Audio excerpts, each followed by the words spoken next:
જૂનાગઢમાં 42 ગામોના સરપંચો ઉતર્યા ભૂખ હડતાળ પર। મેંદરડા તાલુકાના સરપંચો ભૂખ હડતાળ પર ઉતર્યા છે। છેલ્લા 6 મહિનાથી વિકાસના કામો ન થતા હોવાની રજૂઆત કરવામાં આવી। કામ નહીં કરતા એસઓની બદલી કરી પરત લેવામાં આવ્યા। આ સાથે જ માંગણી નહીં સંતોષાય તો ભૂખ હડતાળ ચાલુ રહેશે। આગામી દિવસોમાં મેંદરડા ગામ બંધ કરાવવામાં આવશે।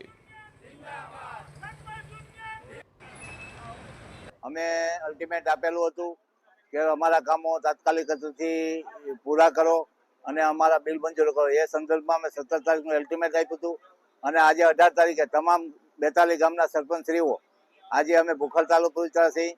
અમારી બે માંગો છે। અમારી એક માંગ એવી છે કે છેલ્લા 6 મહિના ત્યાં થયેલા કામો છે એના બિલો નથી થતા અને બીજી માંગ અમારી એવી છે કે જે કામો બાકી છે એના એસ્ટિમેટો નથી આપતા। સરપંચોની હડતાળ પર અધિકારીનું નિવેદન। અધિકારીએ સરપંચોની વાતને નકારી છે। સ્ટાફની અછતના કારણે કામો ન થઈ શક્યા। આગામી સમયમાં કામ પૂર્ણ કરવાની વાત।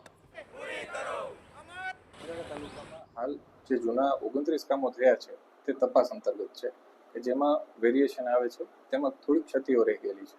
એ ક્ષતિઓના કારણે એ જે પેમેન્ટ છે, જે કામો છે એમના પેમેન્ટ છે એ તપાસ હેઠળ છે।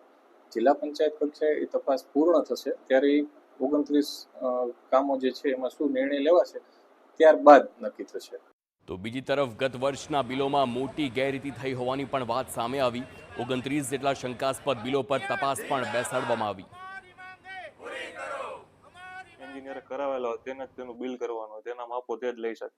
એટલે જે બિલો તે દિવસથી પેન્ડિંગ છે, પ્લસ એ બિલો મારા હાથે આવતા મેં જોયું તેમાં એસવારમાં ભાવ ફેર છે, એસ્ટિમેટો ખોટા છે।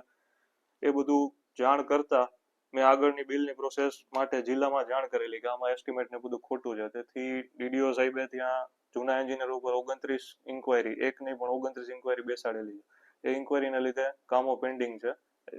29 કામોના બિલો પેન્ડિંગ છે।